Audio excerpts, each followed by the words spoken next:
Nature and significance of management. Learning objectives. So today we will see management as science, management as an art. अभी मजा आएगा ना भिड़ो. Okay, so let us begin with management as science. What do we understand by management as a science? Well, we all know that management is both an art and a science. Management combines features of both science as well as art. It is considered as a science because it has an organized body of knowledge which contains certain universal truth. Science provides the knowledge and art deals with the application of knowledge and skills. Here we will understand the main characteristics or features of science are: Number 1, that is systematic body of knowledge. What is it? In science, organized and systematic study material is available, which is used to equate the knowledge of science. Like science and management, also there is availability of systematic and organized study material. So first features of science is present in management. Point 2, that is scientific principles are derived on the basis of logical and scientific observation.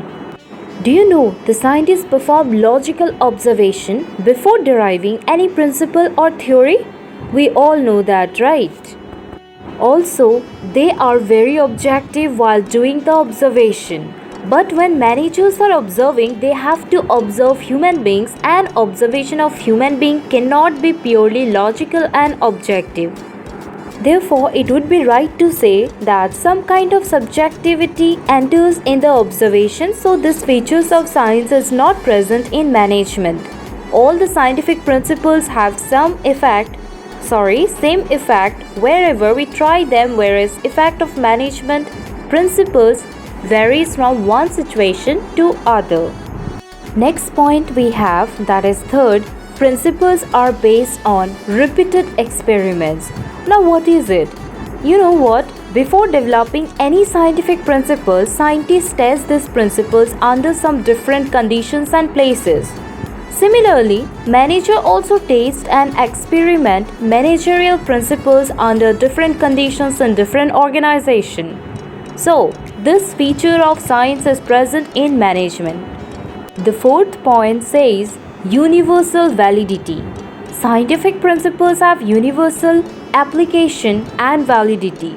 Management principles are not exact like scientific principles, so their application and use is not universal. They have to be modified according to the given situation. So this feature of science is not present in management. And here comes the fifth point, that is replication is possible. In science, replication is possible as when two scientists are undertaking the same investigation, working independently and treating the same data under the same conditions, which may desire or obtain the identical or exactly the same result. But in management, managers have to conduct research or experiments on human beings.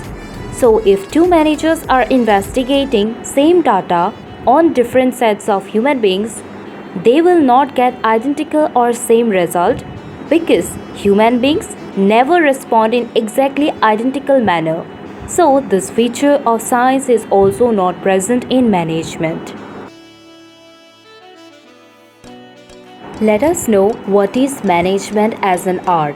Art can be defined as systematic body of knowledge which requires skill, creativity and practice to get perfection.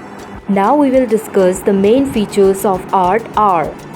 Number 1, that is systematic body of knowledge or existence of theoretical knowledge. What do you understand by this particular point? In every art, there is systematic and organized study material available to acquire theoretical knowledge of the art, which is true. For example, various books on different ragas are available in music. In management also, there is systematic and organized body of knowledge available which can help in acquiring managerial studies. So this feature of art is present in management also. Moving on to the second point, we have personalized application. In the field of art, only theoretical knowledge is not enough, right? every artist must have personal skill and creativity to apply that knowledge.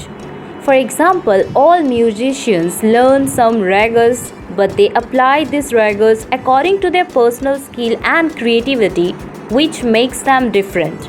Also, in management, all the managers learn same management theories and principles, but their efficiency depends on how well they use these principles under different situations by applying the personal skills and creativity. So these features of art is also present in management. The third feature, that is based on practice and creativity. The artists require regular practice of art to become more fine and perfect. Without practice, artists lose their perfection. Also, art requires creative practice, that is, artists must add his creativity to the theoretical knowledge he has learned. And the same way with experience, manager also improves their managerial skills and efficiency. So, we can say that this feature of art is also present in management. At last we can conclude that management as both science and art. Why? Because management is both science as well as art. Like science, it has systematic and well organized body of knowledge, and like art, it requires personal skill, creativity, practice to apply such knowledge in the best possible way. Science and art are not in contrast to each other, both exist together in every function of management. Okay, so this is the end of the video. Thank you so much for staying so long with us. You can also suggest how we can improve our video in the comment section. Thank you, and I will discuss the management as profession in the next video, so please stay tuned.